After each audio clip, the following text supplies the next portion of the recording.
Welcome to Greenies Garden. Hey, what's up, Green Army's Brandon and Alyssa? Hey guys. And we hope all of you guys are having an awesome day today. Today, we're gonna talk about the pomegranate tree.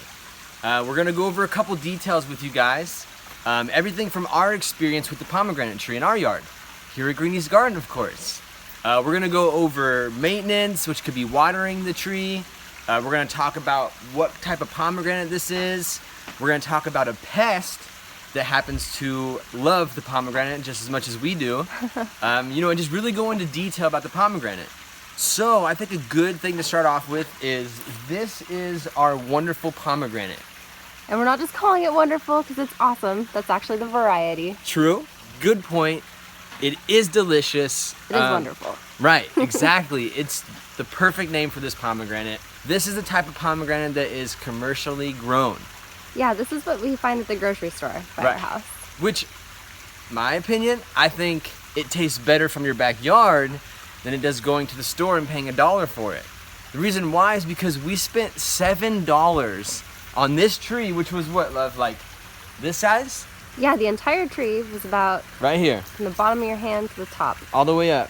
We actually forgot it was in the yard for a while because it was so tiny. I know. And how long ago was that? I was gonna say this tree's probably 2 to 2.5 years old. That sounds about right. Safely, right? Yeah. In the first year, it produced about 7 to 8 pomegranates. We got our money back on it.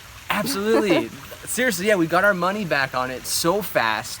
And the fruits were so delicious, not only for the flavor, but do you remember when we were over here eating them? It was just the biggest reward. Because not only was the tree $7, but we were growing our own food the first year in our backyard. It was such a cool, eye-opening experience to be eating food that we were actually growing ourselves. And it tastes amazing, guys. I can't get over that. So as we told you, this is the wonderful pomegranate. The microclimate this guy was in, the first year, it was full sun. As you guys can tell now, over time, we had the Chinese elm grow up.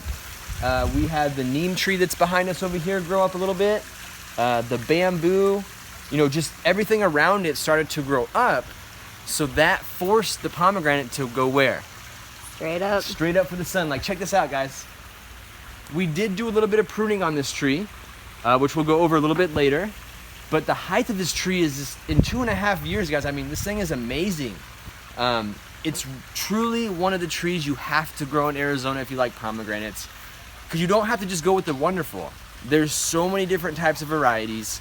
Pomegranate's known to stain concrete, so there are types where it doesn't stain. Yeah, there's some that are kind of pinkish or even whitish when they're ripe. Crazy, right? Yeah. There's so many different types of pomegranates. What we want to go over real quick too is we visited RSI, which has Reed over there, which is a really cool guy, super educational. Yeah, it's a nursery out in Peoria. Yep.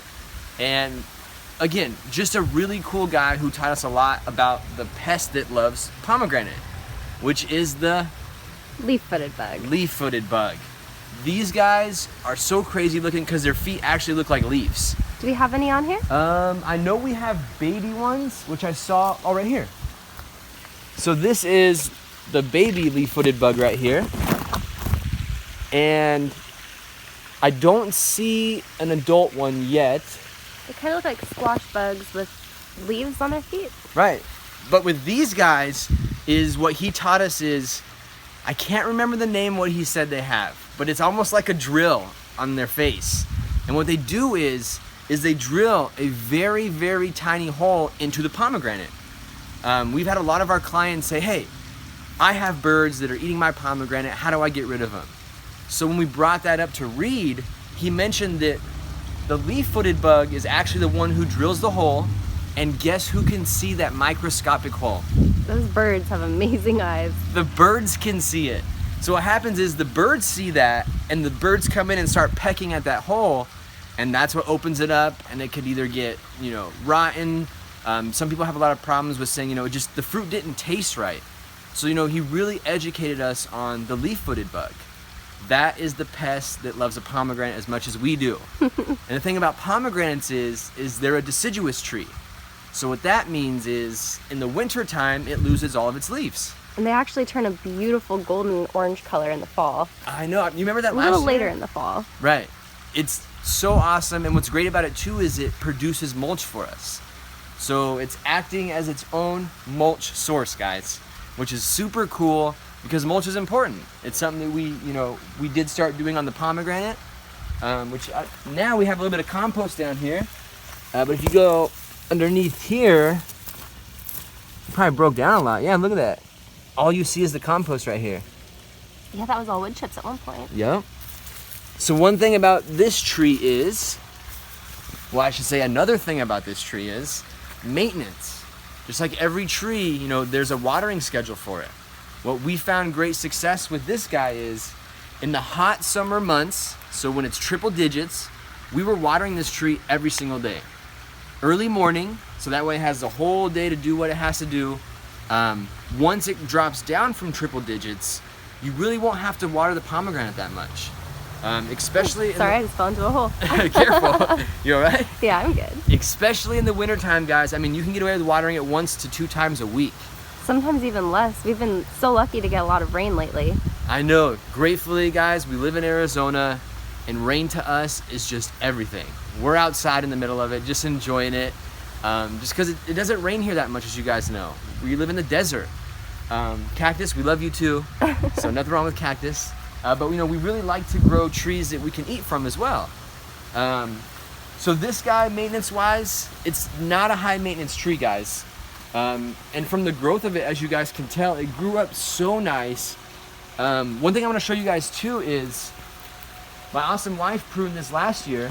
And if you can see where she cut it right here, look at the branch it gave off all these branches on the side here. And yes, when your pomegranate produces fruit, it will start to lean downwards, like as you can see right here. And they're relatively droopy trees as it is. Right. They're not super ornamental. Exactly. But that's fine because what we do is after we harvest the fruit, that's when you can really start shaping your tree again. As you can tell when she cut it here, look at the height of this guy. I can't get over it. Like, look how tall he is. Or she, either way. But overall, guys, it's just a really, really gorgeous tree. And it's so beneficial, just to get the fruit from your backyard. And it's delicious at the same time. I can't get over it how awesome this tastes right here.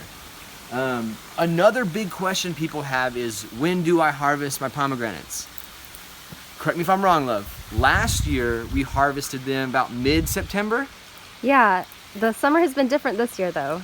I know. It was triple digits up until October 1st here. I know, so we harvested one, cut it open, and it wasn't ready, which we'll go over that as well.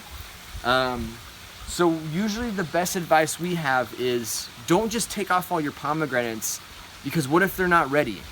Now you just wasted all your pomegranates, and that's no fun. You gotta wait another year. Yeah, you gotta wait another year for it.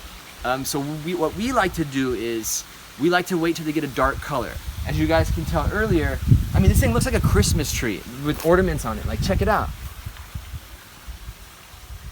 Hey, look, where we looked earlier, there is a cocoon. Aw, it's a monarch. Monarch butterfly. I didn't even notice that earlier. Wow, that's pretty cool. That's very cool. What's cool, guys, is inspecting your trees. Instead of just going out there, looking at the pomegranate and say, oh, it has fruit, but it's not ready. See you later. It's really, really nice when you can inspect your tree. Just look at the growth of it. Look at the leaves on it. That's how we found these pests. We just found a caterpillar cocoon on here. It's just really, really cool, guys. So get outside, enjoy your garden. What we want to do, though, is should we cut one open? Yeah. Should we see if it's ready? I'm dying to see if one's ready. So what I want to do is I want to look for the biggest one, which I think might be this one right here. Should we try this one?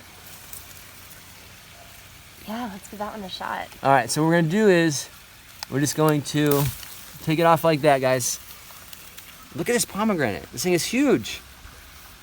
So what we want to do is we want to cut it open for you guys and see if we can enjoy this pomegranate, okay? Let's do it. So we got a cool cutting board right here.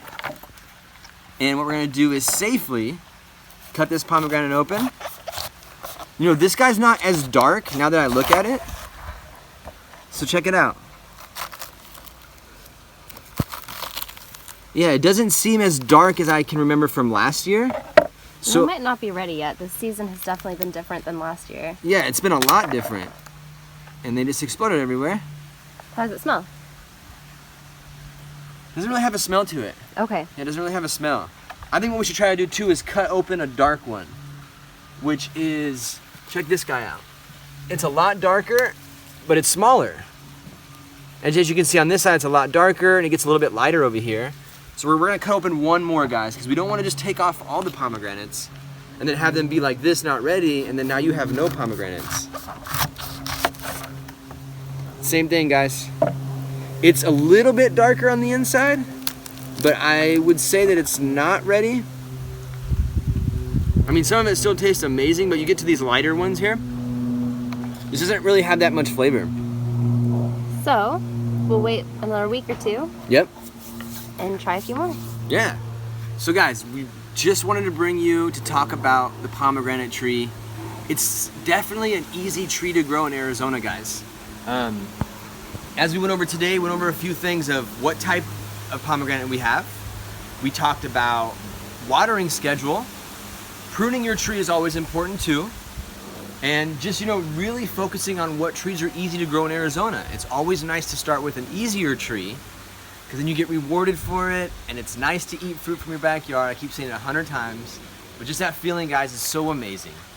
So we hope you guys learned something today about the pomegranate tree. Try different varieties. See what type you like, so what you're growing in your backyard is something that you can enjoy. Thank you guys so much for hanging out with us today in our backyard here at Greenies Garden. And as always, guys, we hope all of you have an awesome day today. Bye, guys.